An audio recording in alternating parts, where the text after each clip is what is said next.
বালু বোঝাই টোটো উল্টে গুরুতর জখম গৃহকর্তা। চাঞ্চল্য বামুনহাটে। বামুনহাট 2 নম্বর গ্রাম পঞ্চায়েতের বাদলগির মাসানপাট এলাকায় এক মর্মান্তিক দুর্ঘটনায় গুরুতর জখম হলেন মনস্বর বর্মন নামে এক ব্যক্তি। বাড়ির কাজের জন্য টোটো ট্রাকে করে বালু আনা হয়েছিল। অভিযোগ, রাস্তার ওপর বালু ফেলতে বলা হলেও টোটো চালক নূর জামাল শেখ গাড়িটি প্রায় 7 ফুট নিচু বাড়ির উঠোনে নামানোর চেষ্টা করেন, আর তাতেই ঘটে বিপত্তি। নিয়ন্ত্রণ হারিয়ে বালু বোঝাই টোটোটি উল্টে গিয়ে মনস্বর বর্মনের ওপর পড়ে যায়। গুরুতর আহত অবস্থায় তাকে দ্রুত বামুনহাট ব্লক প্রাথমিক স্বাস্থ্যকেন্দ্রে নিয়ে যাওয়া হয়।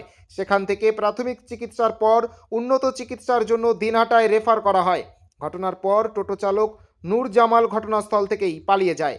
আপনাদের আবারও জানিয়ে রাখবো, বালু বোঝাই টোটো উল্টে গুরুতর জখম গৃহকর্তা। চাঞ্চল্য বামুনহাটে। ব্যুরো রিপোর্ট, একে টিভি বাংলা। গাড়ির থেকে গাড়িটা বালুটে যাচ্ছে, বালুটে আমরা নামাতে বলছি যে লাইনে ওনাকে বললেন যদি করতে পারো হ্যান্ডেলটা। কি গাড়ি ছিল? সিটি গাড়ি, সিটি ট্রাক সিটিগুলো। হ্যাঁ ট্রাক সিটিগুলোকে বললাম যে তুমি যদি হ্যান্ডেল করতে পারো, তোমার যে সাহস খুলে তাহলে তুমি করো, আর যে না খুলে তাহলে তুমি নামাই দাও। বললো যে যে বালুটে আমরা বললাম যে নানের মধ্যে নামাইতে। উনি বললো যে তোমরা 3 জনে ধরো, আমি করে নেব, খালি পিছনে ধরো খালি। মানে গাড়িটা কি রাস্তার থেকে অনেকটা নিচে? হ্যাঁ, মোটামুটি 6 ফুট 7 ফুট নিচে। আচ্ছা।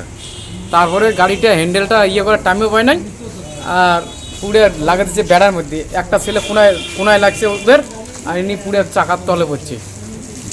এখন বর্তমান কি পরিস্থিতি আছে ওনার? বর্তমানে পরিস্থিতি একটু খারাপ আছে, এনাকে বামুনহাটে রাখা যাবে না, এখন দিনেটাই নিয়ে যেতে হবে। কোথায় কোথায় লাগছে মূলত?